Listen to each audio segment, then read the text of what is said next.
तो बड़ी खबर आ रही है, बीजेपी कार्यालय में कोर कमेटी की बैठकों का दौर चलता हुआ। इस बैठक में सीएम सम्राट चौधरी मौजूद हैं। बांकीपुर विधानसभा उपचुनाव पर इस बैठक में चर्चा की जा रही। उम्मीदवार कौन बनाया जाए इस बांकीपुर सीट से, इसे लेकर नाम पर मंथन का दौर चलता हुआ। तो बांकीपुर विधानसभा उपचुनाव और इससे लेकर बीजेपी की तरफ से एक बड़ी और महत्वपूर्ण बैठक चल रही है। तो तस्वीरें आपके सामने बीजेपी कार्यालय में, जहां कोर कमेटी की बैठक, खुद बिहार के मुख्यमंत्री सम्राट चौधरी इस बैठक में मौजूद हैं।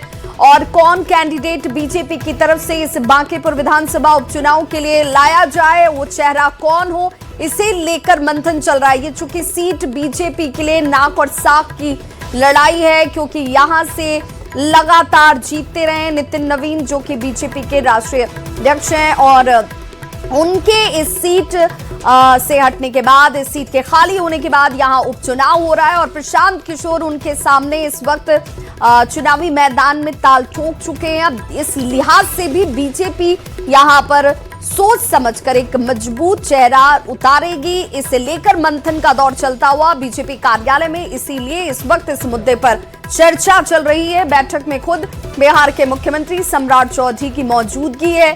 नितिन नवीन खुद यहां से भले उम्मीदवार ना हो, लेकिन इस सीट से बीजेपी को जीत दिलाने के लिए नितिन नवीन का काम जो है वो जरूर यहां पर इस वक्त नजर आता है। और रवि एस नारायण हमारे साथ इस वक्त इस खबर पर ज्यादा जानकारी के साथ जुड़ गए हैं। रवि, चूंकि बैठक चल रही है और काफी वक्त से चल रही है, इस बैठक में सबसे महत्वपूर्ण मुद्दा क्या यही कि आखिर बांकीपुर से उम्मीदवार कौन बनाया जाए? जी बिल्कुल, देखिए सबसे महत्वपूर्ण आज की जो बैठक है उसमें यही है कि राष्ट्रीय अध्यक्ष है नितिन नवीन, वो फिलहाल यहाँ पे है नहीं, लेकिन पूरी कमान जो है अब मुख्यमंत्री सम्राट चौधरी जो है उन्होंने संभाल ली है।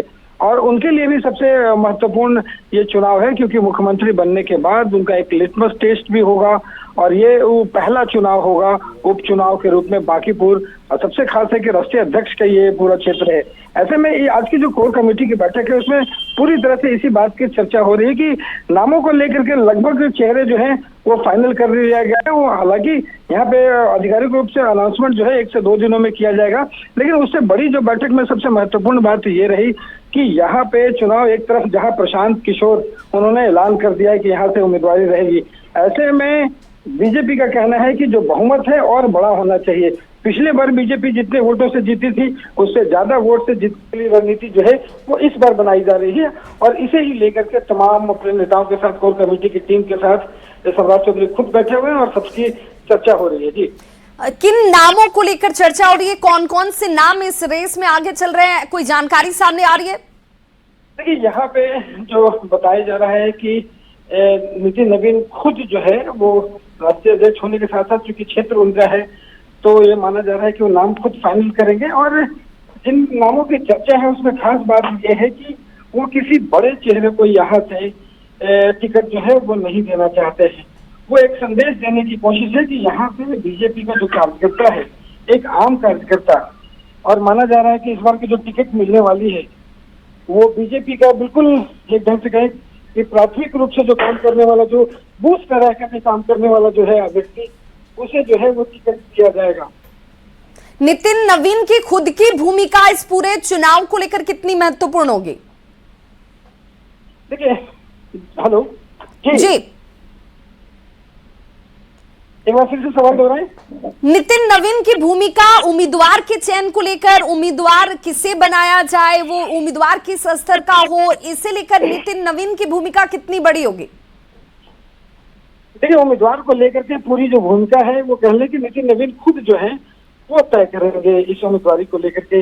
इस रेस में अगर आपको बताऊं कि सबसे आगे जो चुनाव चल रहा है वो नितिन घोष जो है, नील रतन घोष उनका जो नाम है, उनका नाम सबसे आगे चल रहा है। वो बिल्कुल जो है वो कार्यकर्ता है, आम कार्यकर्ता है। और वो जो साथ साथ में माना जा रहा है कि 2 चेहरे और हैं जो पूरे नितिन नवीन के साथ एक ढंग से कहें कि पूरे क्षेत्र में काम करते रहे हैं, वो संगठन में हैं। और लगातार माना जा रहा है कि जो भी चेहरा जो फाइनल करेंगे वो नितिन नवीन खुद करेंगे।